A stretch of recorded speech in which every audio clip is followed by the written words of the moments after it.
Alors bonjour à tous, cours numéro 4 sur la préparation au calcul différentiel. Aujourd'hui, nous allons définir ce qu'est la dérivée, taux de variation moyen instantané, et nous allons démontrer quelques calculs et quelques applications au niveau de la dérivée. Donc, au secondaire, vous avez défini le taux de variation dans la fonction linéaire comme un rapport entre la distance des y et la distance des x, la bonne vieille formule y2 moins y1 sur x2 moins x1. On vous a toujours dit que le taux de variation s'appliquait uniquement pour des fonctions linéaires, mais c'est faux. Le taux de variation moyen permet de calculer le taux de variation dans n'importe quelle fonction entre deux valeurs x1 moins x2. Donc, taux de variation moyen entre valeurs 1 et x2, tout simplement, au lieu d'être y2 moins y1, c'est valeur de f en x2 moins valeur de f en x1 sur x2 moins x1. L'exemple qu'on a ici, c'est une fonction de degré 2. Donc, f de x est égal à 3x2 moins 5.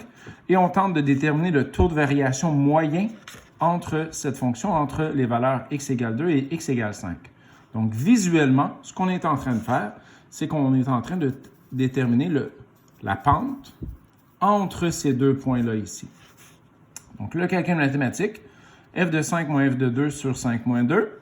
Donc ici, c'est simplement de remplacer le x par 5 dans cette équation-là, remplacer le x par 2 dans l'équation, et 5 moins 2 donne 3. Donc au final, lorsqu'on remplace f de 5, ça nous donne 70, f de 2 nous donne 7, 70 moins 7 sur 3, 21. Donc ce qui signifie que le taux de variation, la pente entre ces deux points-là, nous donne 21. Le taux de variation instantané. Donc, le taux de variation instantané nous permet de déterminer la pente en n'importe quel point de n'importe quelle fonction. Souvent, on va parler de ce qu'on appelle la tangente en un point. Le meilleur exemple que je peux vous donner, si vous faites tournoyer des clés qui sont accrochées après un cordon et qu'à un moment donné, vous vous mettez à lâcher ce cordon-là, la trajectoire des clés va suivre une direction rectiligne. Un petit peu comme si une voiture emprunte une courbe et à un moment donné, la voiture dérape, bien, la voiture va déraper en un mouvement rectiligne. C'est ce qu'on appelle la tangente en un point. Donc, on le calcule en utilisant le taux de variation moyen, mais en tentant de déterminer la distance entre ces deux points le plus petit possible. Donc ici, dans mon premier exemple, la distance entre 5 et 2, c'était 3. Mais ici, je vais utiliser ma limite et je vais faire tendre cette distance-là vers 0. Donc, la formule mathématique pour le taux de variation instantané, f de x plus h, la limite, pardon, quand h tend vers 0, de f de x plus h moins f de x sur h. La fonction qu'on utilise pour l'exemple ici, f de x est égal à racine carrée de x plus 3, donc qui est une fonction racine carrée, et on aimerait déterminer le taux de variation instantané dans cette fonction-là quand x est égal à 2. Donc, taux de variation instantané quand x est égal à 2 représente la limite quand h tend vers 0 de f de x plus h, donc 2 plus h, moins f de x, f de 2, sur h. Ce qui nous donne racine carrée de, on remplace le x par 2 plus h, plus 3, moins f de h, donc 2 plus 3 sur h. Par les simplifications ici, ça nous donne simplement la limite quand h tend vers 0 de racine carrée de h plus 5 moins racine carrée de 5 sur h. Maintenant, vous allez remarquer que taux de variation instantané, on va se diriger petit à petit vers la dérivée. On va utiliser tous les tours de magie qu'on a appris pour la simplification. Je vous les rappelle encore une dernière fois. La factorisation nous permet de simplifier des expressions. La rationalisation nous permet de simplifier des termes radicaux et les identités trigonométriques nous permettent d'éliminer des caractéristiques trigonométriques. Donc, je vous dirais que de manière générale, l'objectif lorsqu'on veut simplifier pour un taux de variation ou ce qu'on va appeler plus tard une dérivée, c'est de faire disparaître le paramètre h qui est en bas. C'est la raison pour laquelle ici, on va utiliser la rationalisation sur le numérateur. Je sais très bien que vous allez me dire que la rationalisation s'exerce généralement sur le dénominateur, mais ici, encore une fois, notre objectif est de faire apparaître un h au numérateur pour pouvoir l'éliminer au dénominateur. Donc, on multiplie par le conjugué, racine carrée de h plus 5 plus racine de 5 en haut et en bas. Ce qui va faire en sorte que ici au numérateur, on va avoir une différence de carré qui va nous laisser uniquement comme paramètre h. En haut du dénominateur, on laisse les parenthèses h et racine carrée de h plus 5 plus racine de 5. Et encore une fois, comme je vous ai dit par magie, ces deux paramètres-là vont s'éliminer. Il nous reste uniquement comme terme limite quand h tend vers 0 de 1 sur racine de h plus 5 plus racine de 5. Et lorsqu'on décide volontairement de remplacer le h par 5, il nous reste uniquement racine de 5 plus racine de 5, soit 1 sur 2 racine de 5. Donc, visuellement, si on avait une fonction racine carrée qui nous ressemble probablement à quelque chose comme ça, bien, quand x est égal à 2, son taux de variation instantanée à cet endroit-là serait probablement 1 sur 2 racine de 5. Donc, au lieu de parler continuellement de taux de variation instantanée, on définit le terme de dérivée. La dérivée d'une fonction est le taux de variation instantanée d'une fonction à un certain point. Il est noté f de prime de a lorsqu'on cherche à un certain endroit ou d sur dx de a. Si jamais vous êtes en physique, souvent la variable avec laquelle vous allez travailler, c'est le temps. Donc, ça serait d sur dt ou d sur ds si vous travaillez avec la distance, et ainsi de suite. Donc, la variable qui est en bas dépend de votre variable dans votre équation. Donc, la notion de dérivée f de a, c'est tout simplement la même chose que ce qu'on a vu tantôt. Donc, c'est la limite quand h tend vers 0 de a plus h, donc la valeur qui m'intéresse, moins f de a sur h. Donc, par définition, la formule de la dérivée. On va tenter de l'appliquer sur une petite fonction très simple qui est une fonction rationnelle. Donc, f de 1 sur x, on aimerait déterminer la dérivée, soit le taux de variation instantané, de cette fonction-là lorsque x est égal à moins 2. Par définition, f' de moins 2 est la limite lorsque h tend vers 0 de f de moins 2 plus h moins f de moins 2 sur, ici il y a une petite erreur, c'est tout simplement h. Donc, on va remplacer le x par moins 2 plus h ou h moins 2. J'ai tout simplement interverti les variables. Donc, 1 sur h moins 2 moins 1 sur moins 2 sur h. À l'aide de quelques petites manipulations algébriques, donc en multipliant par le croisé, on se retrouve uniquement au numérateur avec h sur 2 parenthèses h moins 2. Le paramètre h est toujours là.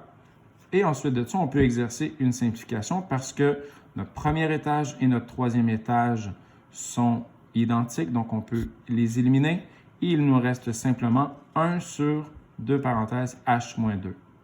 Donc, ensuite de ça, on peut appliquer la limite, on peut faire tendre notre paramètre h vers 0 et on va obtenir comme réponse moins 1 quart. Donc, encore une fois, si on a une fonction rationnelle,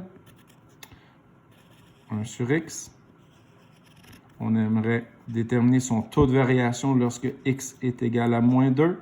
Donc, le taux de variation qui est ici, la tangente en un point, vaut moins 1 quart. À quoi sert la dérivée? Il est possible de démontrer qu'une fonction est continue à un certain point si cette fonction est dérivable. Je vous rappelle les conditions de continuité. Il faut absolument que la limite existe et il faut que la valeur de cette fonction-là à un point corresponde à la limite de cette fonction-là à un point. Donc, il va être possible de déterminer que la fonction est continue en vérifiant qu'elle est dérivable. Pareillement, si une fonction n'est pas continue, donc on ne peut pas tracer d'un seul coup, il n'y a pas de saut ou de bond dans la fonction, elle ne sera évidemment pas dérivable. On ne sera pas capable de déterminer le taux de variation instantané à ce point-là. Pour ce faire, on va travailler avec la fonction suivante, f de x est égal à la racine cubique de x moins 1. Montrons que cette fonction-là est continue quand x est égal à 1. Donc, effectivement, la limite quand x tend vers 1 de cette fonction-là donc lorsque je m'approche vers la gauche et vers la droite, correspond à 0 et je peux remplacer x par 1 dans cette fonction-là et ça va me donner 0. Donc, parce que sa limite est identique à sa valeur, on peut déduire que cette fonction-là est continue en ce point-là. Montrons que cette fonction-là n'est pas dérivable. Donc, lorsqu'on tente de calculer la dérivée de cette fonction-là, donc en remplaçant le x par 1 plus h, donc limite quand h tend vers 0 de f de 1 plus h moins f de 1 sur h, on remplace, ça nous donne racine cubique de 1 plus h moins 1, moins racine cubique de 1 moins 1 qui nous donne évidemment 0 sur h. Et en simplifiant toute l'expression qui est en haut, ça nous donne simplement racine cubique de h sur h. On peut appliquer la loi des exposants qui nous permet de représenter racine cubique comme exposant 1 tiers. Exposant 1 tiers sur 1, il nous reste simplement 1 sur h exposant 2 tiers.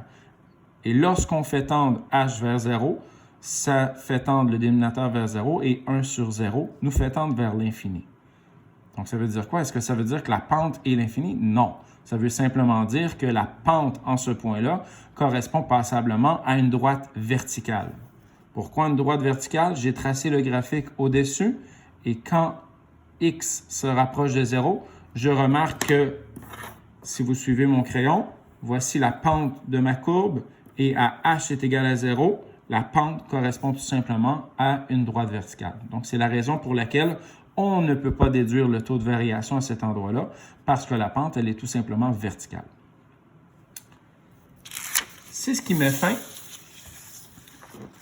au cours préparatoire sur le calcul différentiel. Voici ce qui devrait suivre plus tard au cégep.